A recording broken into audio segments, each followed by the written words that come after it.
Ce programme est financé par les amis et partenaires du ministère de Joyce Meyer. Laissez-moi vous dire quelque chose. Vos péchés ne sont pas couverts, ils sont enlevés. Dieu ne se souvient absolument plus d'eux. Il les a retirés aussi loin que l'Est de l'Ouest. Et chaque jour est un jour tout neuf et vous pouvez avoir un tout nouveau début.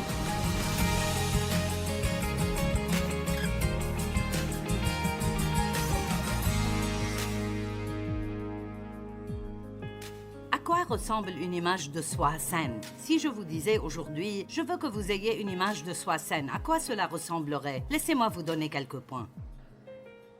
Une personne avec une image de soi saine peut dire « Je sais que Dieu m'a créé ».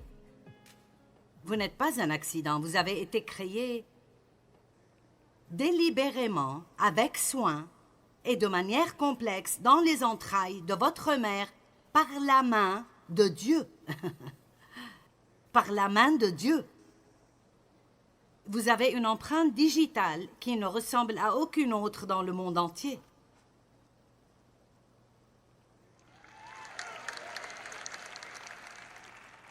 Vous êtes unique et tout ce qui est unique a plus de valeur que ce qui est identique à tout le reste. Dieu a un but pour vous. Et il vous aime inconditionnellement. Et j'aime cette écriture, Éphésiens 1, 4 et 5. Dans son amour, il nous a choisis. Que tout le monde dise « Je suis choisi ». Répétez ça. Dieu ne s'est pas contenté de vous avoir. Il vous a choisi, il vous a choisi, il nous a choisi lui-même, choisi pour lui en Christ. Il ne nous a pas choisis parce que nous méritions d'être choisis, mais parce que nous croyons en Jésus et il nous voit comme étant en Christ. Il nous a choisis pour lui-même comme étant quelqu'un qui est en Christ. Et il l'a fait avant la fondation du monde. Donc, avant que vous ne fassiez quoi que ce soit, il vous a choisi. Maintenant, je ne sais pas pour vous, mais je pense que tout le monde aime être choisi. Tout le monde veut être celui qui est choisi. La Bible dit que nous sommes la prunelle de ses yeux, et si vous ne spiritualisez pas excessivement cela, et vous y pensez, si vous avez faim et vous allez acheter une pomme, vous n'allez pas en prendre une, allez à la caisse et payer, vous en prendrez plusieurs, et vous les regarderez vraiment bien, et vous prendrez celle que vous pensez être la meilleure. Et Dieu dit que vous êtes la prunelle de ses yeux, vous êtes la pomme qu'il choisirait.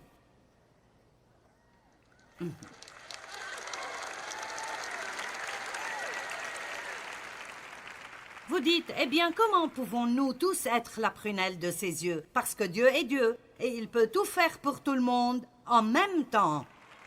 C'est pourquoi il peut dire, tu es spécial, tu es le meilleur, tu es le plus important. Et ce serait vrai, parce qu'il peut avoir ce genre de relation spéciale, intime avec chacun de nous, tous en même temps.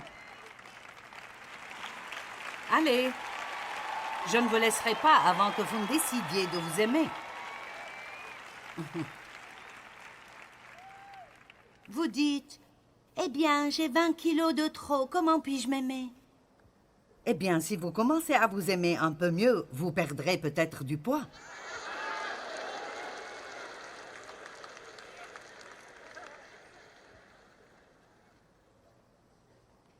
Parce que je vais vous dire une des choses qui arrivent quand on n'aime pas qui on est. Il y a un endroit vide en nous que nous essayons parfois de remplir avec de la nourriture.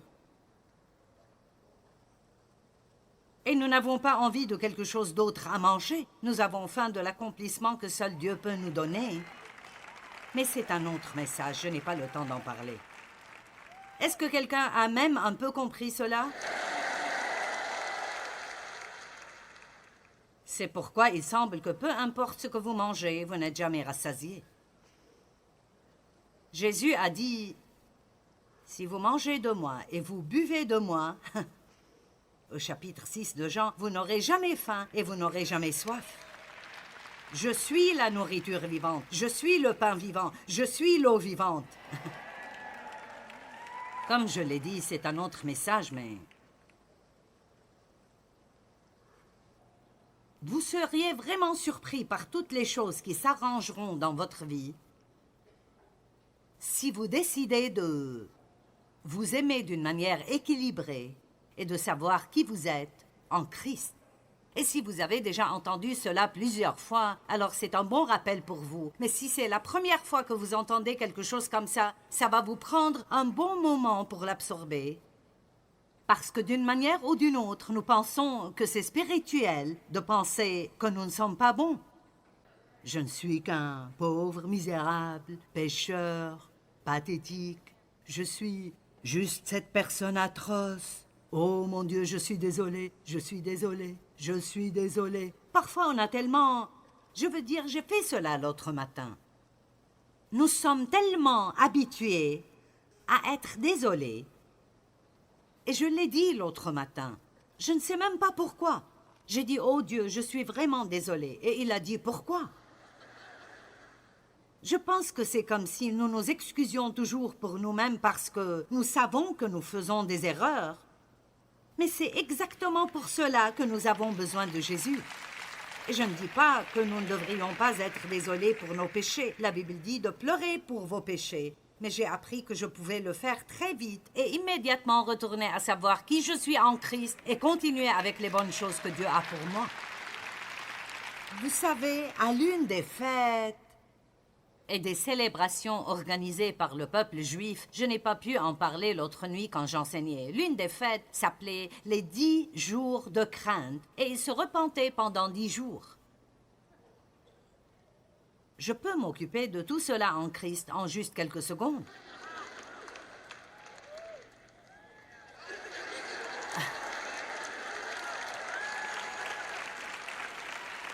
Vous voyez, maintenant ne soyez pas super religieux avec moi. Eh bien, maintenant, attends une minute. Tu sais, je ne pense pas que tu devrais te sentir aussi bien dans ta peau. Vous oubliez quelques petits mots en Christ, en Christ, en Christ, en Christ. Écoutez, je sais ce que je ne suis pas sans lui et je suis moins que rien. Mais si vous voulez avoir une victoire dans cette vie, vous feriez mieux de savoir qui vous êtes en lui. Je connais Paul, je connais Jésus, mais qui êtes-vous? Allez, vous feriez mieux de vous libérer. Je veux entendre de bons vieux cris ici cet après-midi.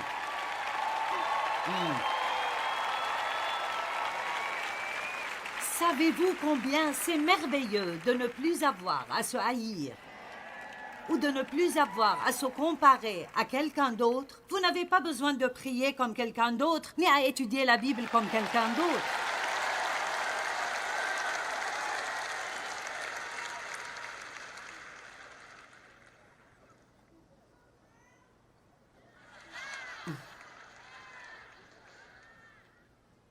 L'une des choses les plus effrayantes au monde est que nous ne soyons pas choisis.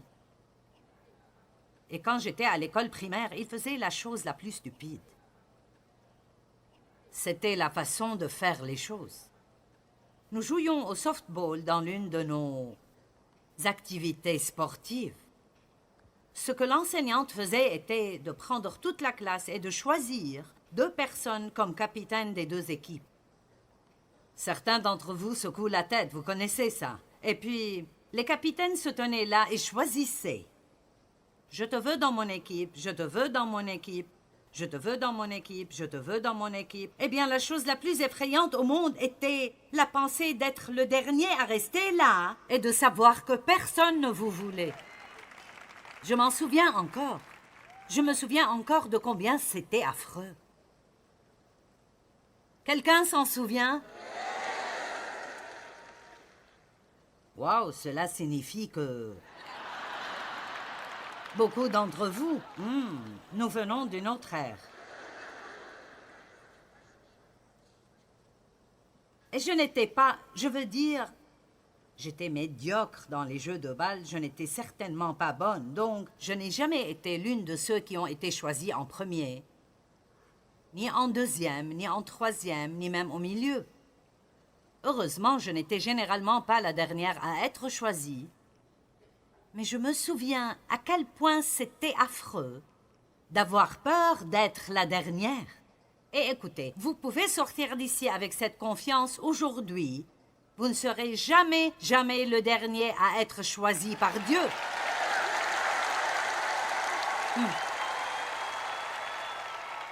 Il vous a déjà choisi. Il croit déjà que vous êtes spécial. Et il vous veut. Vous ne devez jamais penser « personne ne veut de moi » parce que Dieu vous veut.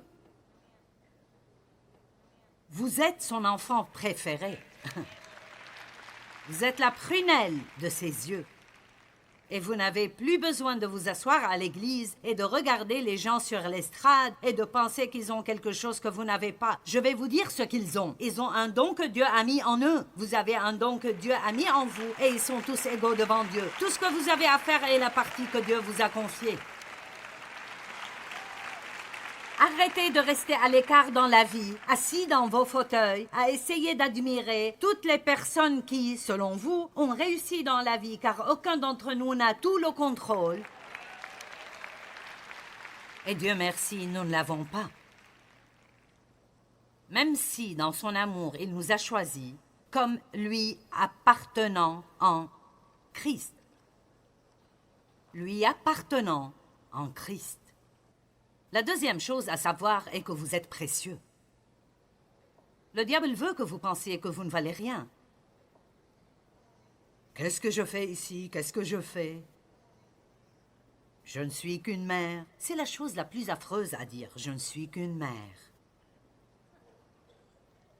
Les mères sont les personnes les plus impressionnantes du monde. Je veux dire vraiment et certainement, elles sont phénoménales. L'influence que vous pouvez avoir sur vos enfants, l'influence que vous avez chez vous, une femme donne le ton et l'ambiance chez elle, à moins que vous ne soyez marié à mon mari. C'est difficile de le mettre de mauvaise humeur. Vous connaissez le dicton « Si maman n'est pas heureuse, personne n'est heureux ». Eh bien, à certains égards, c'est vrai. Vous êtes précieuse. Sophonie 3,17, si vous n'avez jamais vu ces écritures, ce sont des écritures à crier. L'Éternel, ton Dieu, est au milieu de toi, comme un guerrier, un héros qui sauve. Il fera de toi sa plus grande joie. Il gardera le silence dans son amour et ne mentionnera pas tes péchés passés. Il aura pour toi des transports d'allégresse.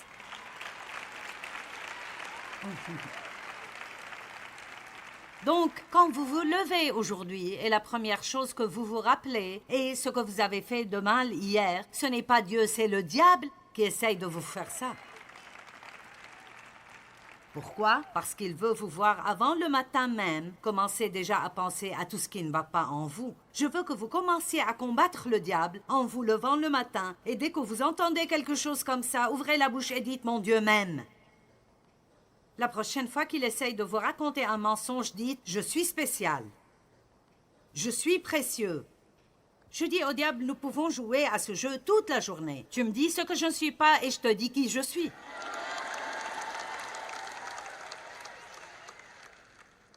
Je marchais l'autre matin, comme je le fais tous les jours, et je ne sais pas pourquoi, ce jour-là, le diable me remplissait l'esprit de pensées critiques et de jugements sur différentes personnes. Et je vais vous dire quelque chose à ce sujet, parce que souvent, nous nous sentons coupables si nous sommes tentés. Mais écoutez, la tentation n'est pas un péché. La tentation est la tentation, et c'est une bonne chose si vous êtes capable d'y résister, et quoi que vous sentiez, vous continuez à suivre Dieu. Et à 3 reprises, ces pensées venaient, et j'ai dit à haute voix, dans mon quartier, « Tais-toi, Satan !»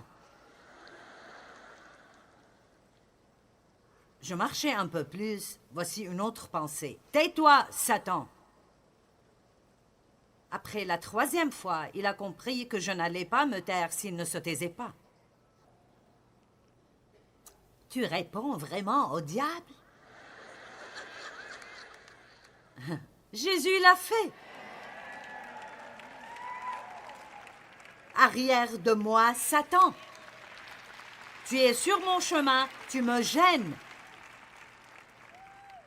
C'est comme tais-toi, Satan, parce que c'est exactement ce qu'il voulait dire. Allez, certains d'entre vous ne l'ont jamais fait. Vous avez écouté le diable jour après jour, vous avez assimilé ses mensonges et vous avez cru tout ce qu'il a dit à votre sujet. Eh bien, n'entrez pas dans l'église pour chanter « Tais-toi, Satan » si vous n'allez pas le faire.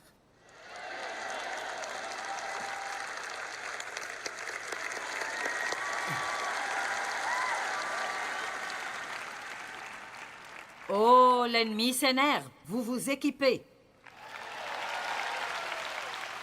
Vous allez rentrer chez vous et être dangereux.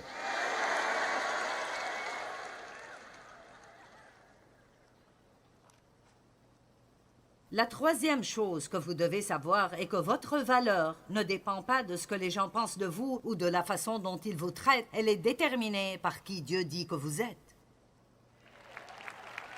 La plus grande prison dans laquelle les gens vivent est la peur de ce que les autres pensent d'eux. La plus grande prison dans laquelle les gens vivent est la peur de ce que les autres pensent d'eux. La vraie liberté vient de quand nous n'avons plus besoin que quelqu'un nous dise que nous sommes acceptés et valorisés.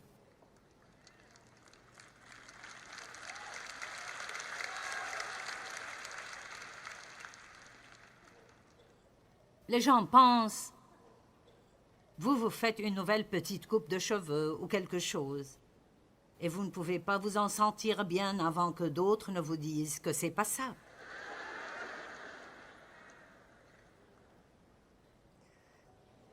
Nous demandons toujours aux gens, si personne ne dit rien, « Aimez-vous mes habits ?»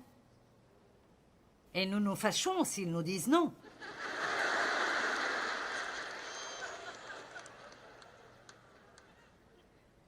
Mon assistante est intelligente. J'avais amené une petite veste que j'avais achetée. Je n'avais pas l'intention de la porter ici, mais je l'ai amenée au cas où. Et elle est différente de ce que je porte normalement. Je l'ai donc mise. J'ai dit, alors, est-ce que ça te plaît? Et elle a dit, eh bien, tu es belle dans tout. Et j'ai pensé, en d'autres termes, tu ne l'aimes pas vraiment. Elle est plus gentille que moi. J'aurais probablement dit, non, je n'aime pas ça du tout. Allez, vous êtes là? Hey, si vous aimez ça, portez-le. Ce n'est pas nécessaire que tout le monde approuve de ce que vous faites. Je ne sais pas si c'est trop de liberté pour vous. C'en est trop. La quatrième chose que vous devez faire...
Si vous voulez avoir une image de soi saine et de pouvoir dire « Je m'aime, je n'aime pas tout ce que je fais, mais je refuse de ruiner la vie que Jésus est mort pour me donner en me rejetant moi-même.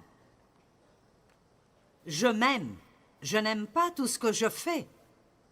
Et je peux vous affirmer que je n'aime pas tout ce que je fais. Je dis des choses parfois et je pense Joyce, Joyce, Joyce. C'est vraiment mauvais quand vous le dites et le monde entier peut l'entendre. Je dis oh Joyce, Joyce, Joyce, Joyce. Je n'aime pas tout ce que je fais, mais je m'aime bien. Et je ne le dis pas avec orgueil. Je crois que Dieu veut que nous nous aimions. Oui, pensez un peu pour pouvoir le comprendre.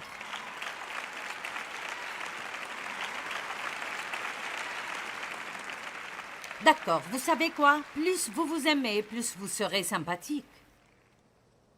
Plus vous vous aimez, plus vous aurez d'amis.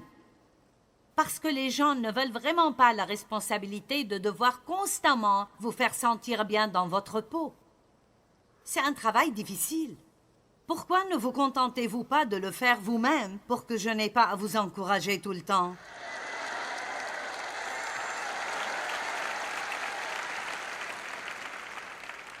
Mesdames, ne donnez pas à votre mari la responsabilité de vous garder heureuse. Eh bien, tu ne me rends pas heureuse, tu ne me rends pas heureuse, tu ne me fais pas me sentir bien dans ma peau. Eh bien, ce serait vraiment bien si les gens le faisaient, mais ne soyez pas le genre de personne qui doit obtenir cela de quelqu'un d'autre tout le temps. Prenez-le de Dieu et téléchargez-le dans votre esprit. L'une des meilleures choses que Dieu m'ait dites, parce que j'étais comme ça, Dave ne fait pas ça et Dave ne fait pas ça. Et Dieu a dit, cesse d'imposer sur Dave la responsabilité de ta joie. Certains d'entre vous pourraient avoir un mariage magnifique si seulement vous arrêtiez d'imposer sur votre époux la tâche de vous garder heureuse tout le temps. Eh bien, ça valait le coup que vous veniez ce week-end. J'ai dit ça valait le coup que vous veniez ce week-end.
Rentrez chez vous et commencez à faire cela et votre mari vous payerait pour venir l'année prochaine.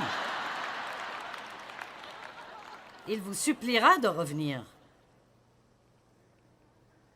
5. J'ai des défauts et des faiblesses, mais j'ai aussi des capacités et des points forts. Le cantique des cantiques, 4, 7, dit...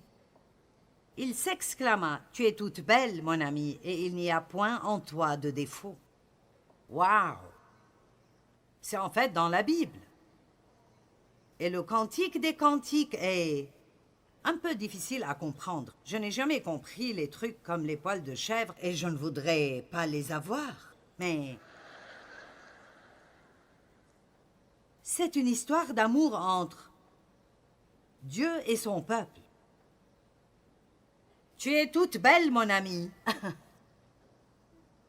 Et il n'y a point en toi de défaut. Voici ce que je veux vous dire aujourd'hui. Dieu voit votre cœur. Et oui, il sait ce que nous faisons de mal, et il nous convainc, et il nous corrige, et heureusement, celui qui a commencé son bon travail en nous, le continuera jusqu'au dernier jour. Celui qui a commencé un bon travail le terminera et l'achèvera à la fin. Nous avons certainement des domaines dans lesquels nous devons changer et des choses qui ne sont pas bonnes. Mais écoutez-moi, Jésus n'est pas concentré sur cela.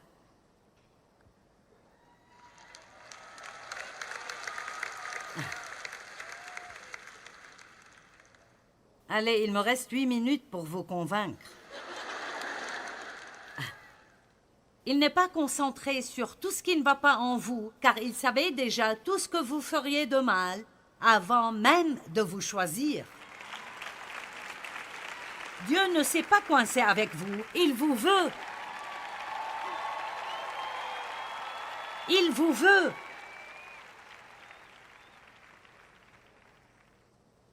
Dieu connaît tous les mots de notre bouche que nous n'avons pas encore prononcés. Et c'est probablement là l'un de mes plus grands défauts. Je peux dire des choses vraiment stupides. Si je suis fatigué ou frustré, et habituellement, nous les disons aux personnes que nous aimons le plus. Nous faisons cela parce qu'ils sont coincés avec nous et nous pardonnerons. Et je n'aime pas trop ça en moi. Mais vous savez quoi? Cela n'empêche pas Dieu de m'utiliser. Et je ne suis pas là où je dois être, mais je ne suis plus là où j'étais.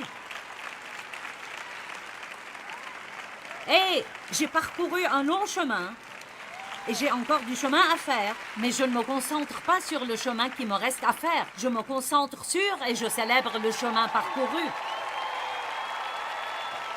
Je ne donnerai pas au diable plus de mon temps à être misérable à propos de quelque chose que j'ai fait et que je ne peux pas réparer et que Jésus a payé avec son sang.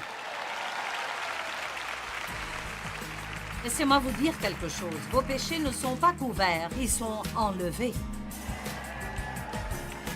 Dieu ne se souvient absolument plus d'eux. Il les a retirés aussi loin que l'Est ou l'Ouest. Et chaque jour est un jour tout neuf et vous pouvez avoir un tout nouveau début.